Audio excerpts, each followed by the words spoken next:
Are you familiar with manga and anime?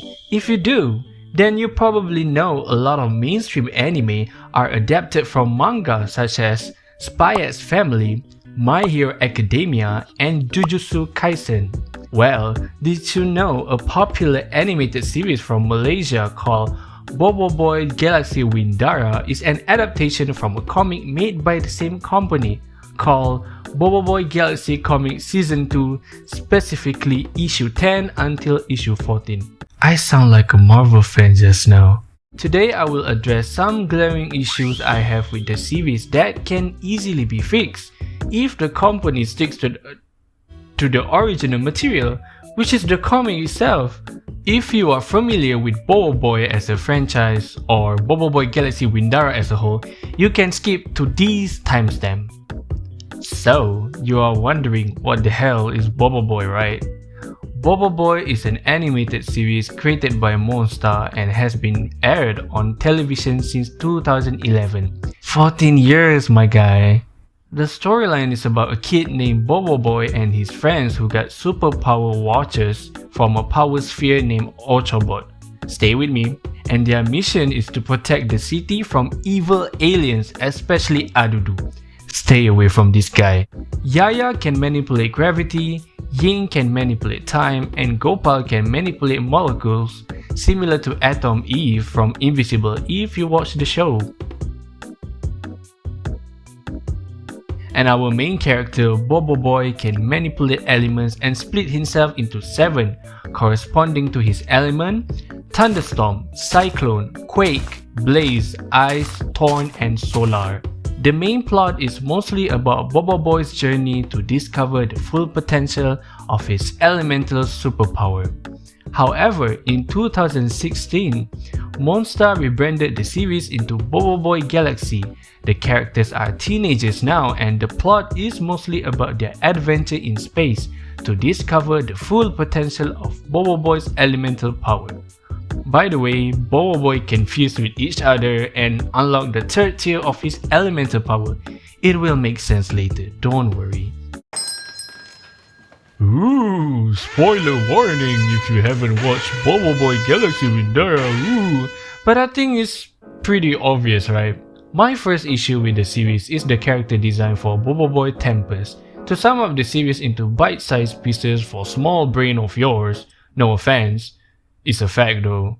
The story is about BoBoiBoy and his friends ventures out to WINDARA planet to unlock his 3rd tier elemental power, Tempest or Beliung.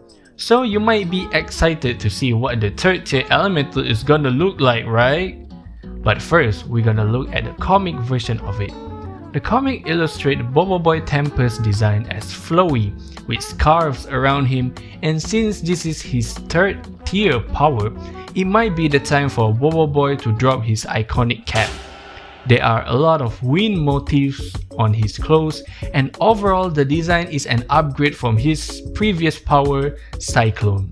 10 out of 10. Drum roll please!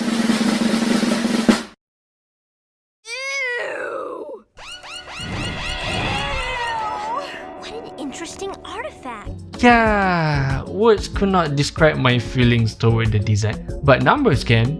3 out of 10. It just doesn't work. If they want to change the design from the comic, make it better at least. They did my guy dirty with them butterfly wings, man. I think we can fix the character design by lose the cap, lose the butterfly wing, that needs to go. Give my man his flowy scarf back. Also, this design looks so unserious that even in emotional scenes, his design is so off-putting for me to actually focus on. If you think I am done with the character design, well, you're wrong. We are going to talk about the WINDARA Armory set. To sum up, WINDARA Kingdom has an amazing armory set that our superheroes found in the treasure room. The armory was an upgrade for them, especially in handling the alien troops in WINDARA. In the comic, the armor design has your typical fantasy concept like warrior and mage, which complements their superpowers too.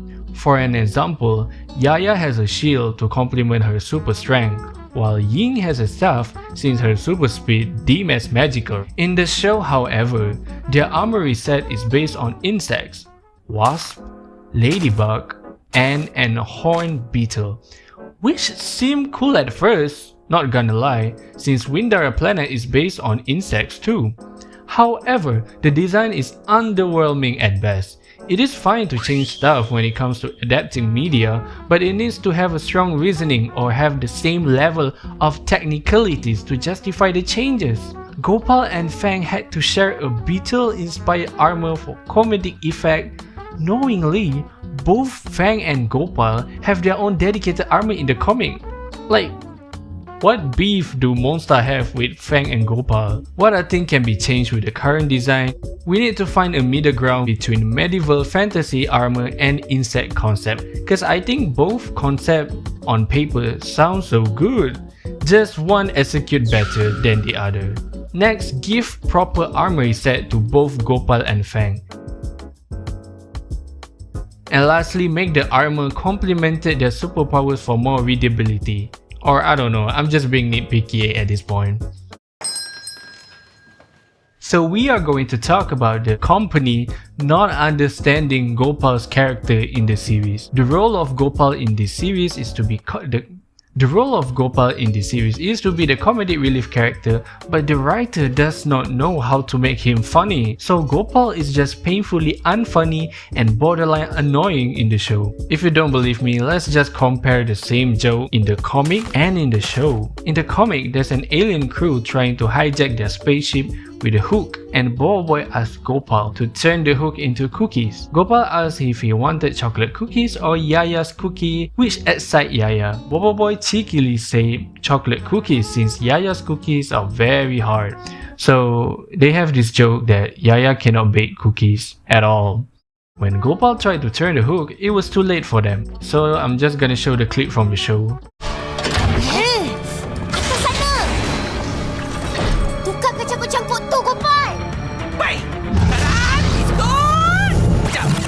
Coklat ke biskut krim?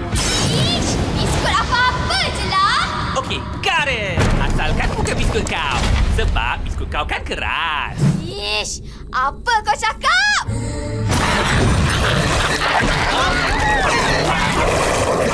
Dah terlambat. So from that alone, we can see how the first version depict Gopal as reliable but do have time to be comedic. The jokes land well and feel natural and needed for the situation. While the second version depicts Gopal as a time waster and risking everyone's life on the ship, the joke was a bit try-hard and forced into the storyline, especially in a serious situation. Let's go back to the drawing board and have a discussion on Gopal as a character in the series. And I don't know, just adapt the joke faithfully like in the comic, cause the original was funny. I think we need to put our thinking cap on why Monster decided to not adapt the comic faithfully. The jokes in the comic are funny, the storyline pacing is very good, the character design is peak, and they don't have to pay any royalty cause the comic is under them. If you want to think that the company wants to target a younger demographic, why would you age up the characters? BoBoiBoy is 15 years old. For comparison, Steven Universe has a better storyline despite the character being stuck as a kid for 5 whole seasons. Despite my glaring issues with the animated series, BoBoiBoy Galaxy WINDARA does show a clear progression for the audience to follow, which is BoBoiBoy unlocking his Tempest power. And can we talk about how amazing the series look? Despite you can watch it freely on their YouTube channel right now, I personally would recommend all of you to watch the full series on YouTube, and do not worry, English subs and dubs are available. But I also would recommend you guys to read the comic version, and it's free on Webtoon right now. The English version is also available, do not worry. If you watched this video until the end, thank you so much, and it will be nice if you subscribe, and I promise I will upload more video this year. Bye!